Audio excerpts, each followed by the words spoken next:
Hello and welcome. My name is Bogdan, and today we're going to walk through how to install FileMaker Server in a Docker container.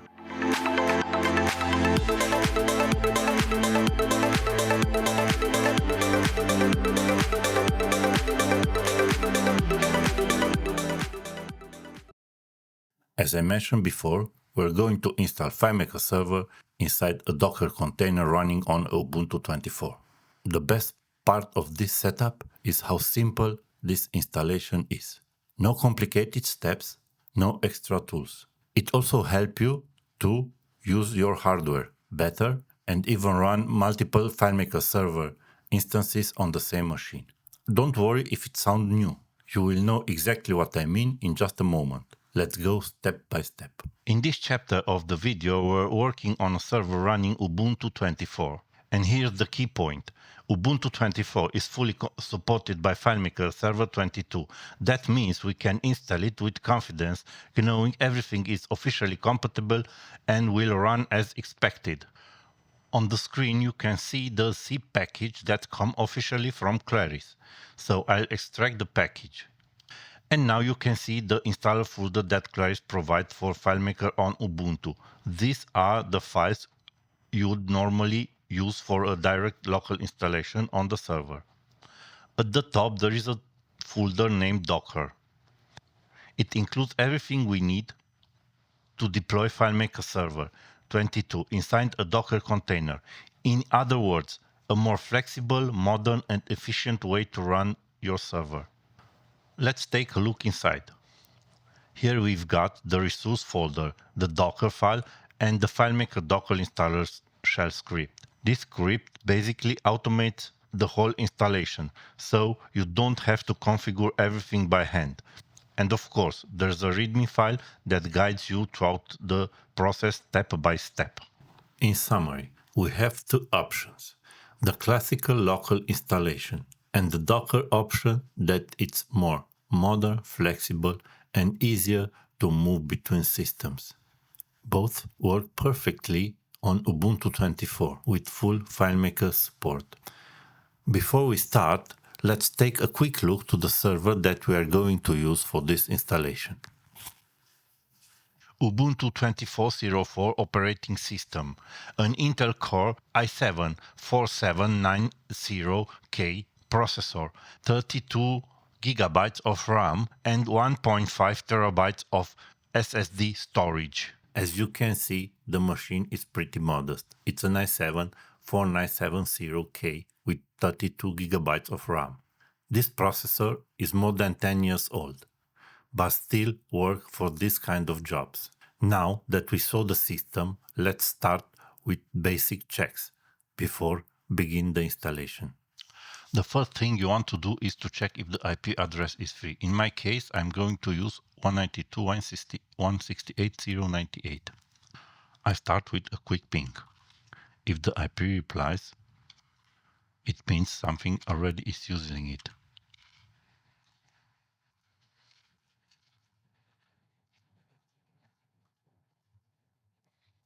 If it doesn't reply, it might be free, but that it's not always reliable because some devices block ping. So the second check is using Nmap to scan the whole network. I have here prepared already the command. If your IP doesn't show up in the scan, there is a good chance. And the last check is to make sure Docker hasn't already assigned that IP to another container on this machine. This matters especially when multiple people are working with Docker on the same server. So I will use Docker network command list, and I see here there is a FileMaker Server network. I can inspect the network using Docker network inspect. Also remember, containers on Mac VLAN usually can't talk back to the host directly. So if you assign an IP already used, things just won't work. So in this case, the IP I want is free. We're good to go. After reserving the IP, the next step is to edit the bash script included in the installer. This script does everything automatically. First, it creates the Mac VLAN network. So the container gets its own IP on the same local network. Then create the container. After that is downloading the Ubuntu image defined on the Docker file. And finally, it's install the FileMaker server inside the container. The goal is simple. Install it quick, easy, and repeatable with no manual errors. Now we're going to edit the file that get the installation ready. I'm using Visual Studio Code to edit it. So we just open Visual Studio Code, open the folder, and open the file. So the variable primary is decide if it's the main server or not. So we set it to 1. Next, the number of secondary. We set it to 0. That goes to 0 because we want only the main server for now.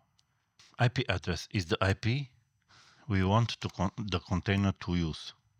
So I put in my case, 98.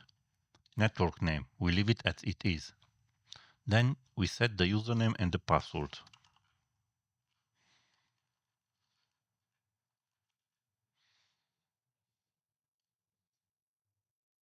For the admin console. I'm just using admin for now, but obviously you can change that later. Debug goes to 1. So we can see everything happening during the install. Close conflict goes to 1. This removes any previous container with the same name. Just be careful because this can delete all data if it exists. And here you can also see the container is going to use 2 CPUs and 8 GB of RAM, which is more than enough for testing. Another useful step that I'm using in deployment is to force Docker to rebuild the container every time we install. This avoids using an old image stored in the local cache. When repository change and the package get updated, older image can cause error during the installation. Rebuild and fresh image each time give us a clean and consistent install with no surprises. Now let's see how to enable this setting. To make the Docker rebuild the Ubuntu container, we need to tweak the install script a bit. First, look for the function called setup. Open the sidebar on the left, the outline section. That's where you will see a list of functions and variables in this file. Inside the setup function, we will find the variable outcome. Set to 0. The second one. By doing this, Docker will rebuild the container instead of reusing an old one. Next, go to line 303. Disable the cache and force download. This tells Docker to rebuild everything from the scratch and not to use anything stored locally. And done. Now everything is ready and configured. Before we start, we need to copy the .deb file from FileMaker installation folder into the Docker folder. Once it's copied, we can go ahead and run the installation. The first thing we need to do is to copy the .deb file from the local installer folder into the Docker folder. The deb file is basically the FileMaker Server installer. Once we've copied the file, we can start the installation.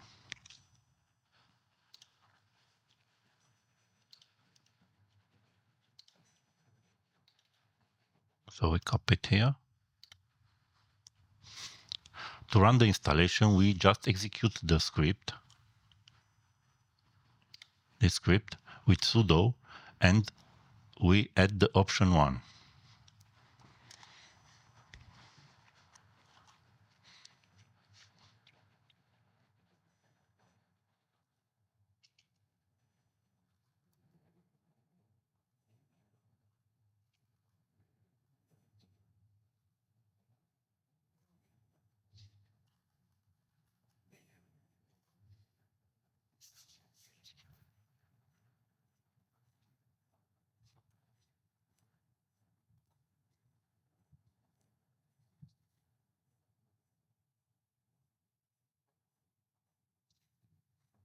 As you can see, the installation failed. So let's check what happened. I also noticed that Docker didn't download a fresh image. I also noticed that Docker didn't rebuild a fresh image. I also noticed that Docker didn't build a new fresh container.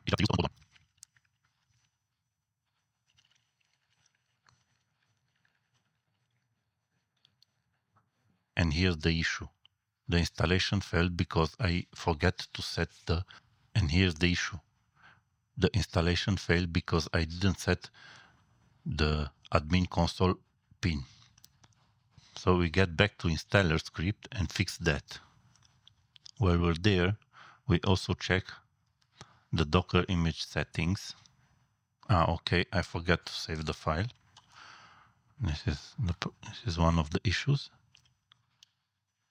Let's set the pin for the admin console.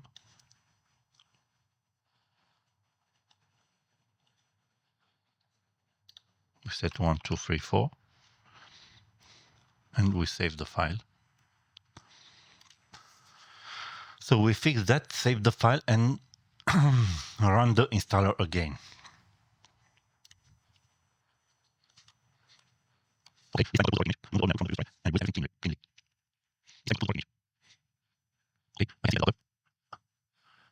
This time I can see that Docker rebuilt the correct container and remove the old one. Everything cleanly.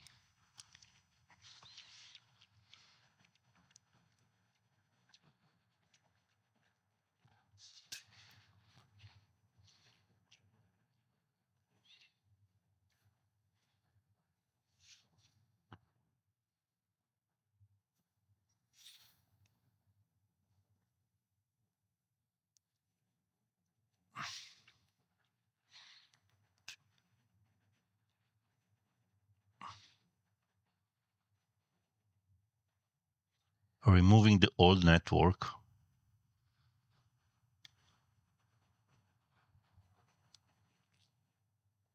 From the previous try.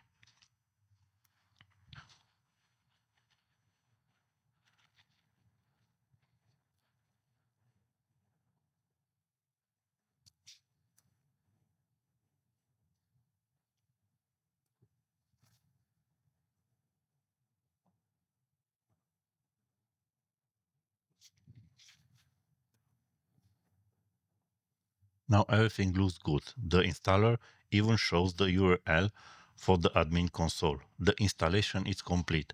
I will jump to another computer to check the installation. As I mentioned earlier, I switched to another computer because FileMaker Pro doesn't exist on Ubuntu. I really wish to have a FileMaker Pro client for Linux. It would make perfect sense. But there is some great news. The API fees is gone. Well done, Clarice. So here is how we check our FileMaker server inside the Docker container it's running.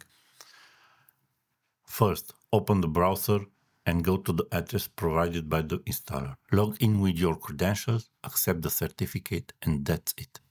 If you can see the main FileMaker server dashboard, it means everything is running perfectly inside the container. Now it's time to check everything we've done. First step, open the browser. I'm using Chrome, mostly because all my stuff already syncs with Google. Next, go to the address provided by the installer. I've got mine right here. Chrome will probably warn you that the connection isn't secure. That's fine for now. I'll confirm it since I don't have a SSL certificate. But don't do this on unknown or public address. Now I will enter my credentials. FileMaker is asking me to load a certificate. I will pick the default one for now because I didn't have one. I accept the risk. And that's it, we're in. The main FileMaker server console is up and running, which means everything inside the container is working perfectly. The second check is to upload a FileMaker file to the server. So I'm opening FileMaker Pro.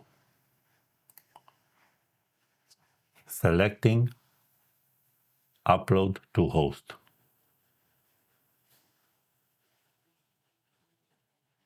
First, I enter my credentials.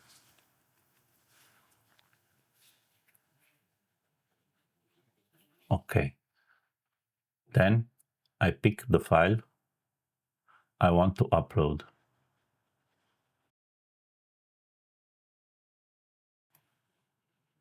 A few seconds later, done. The file is successfully uploaded to the server. Then I can open the file, only checking Open with FileMaker Pro. I will enter my credential for the file. And yes, the file opened perfectly. That means the whole setup is running smoothly inside the container. FileMaker Server now it's fully installed and it's running inside the Docker container. If I ever need to deploy in another server, I just copy the Docker folder and run it. That's it. Simple like that. If you found this video helpful, give it a thumb up and subscribe. It's free for you and really help me to create content like this. In the next video, I will take a look at how FileMaker AI works. We'll test what can actually do, what's still missing, and see if it can really compete with Llama. Thanks for watching and see you in the next one.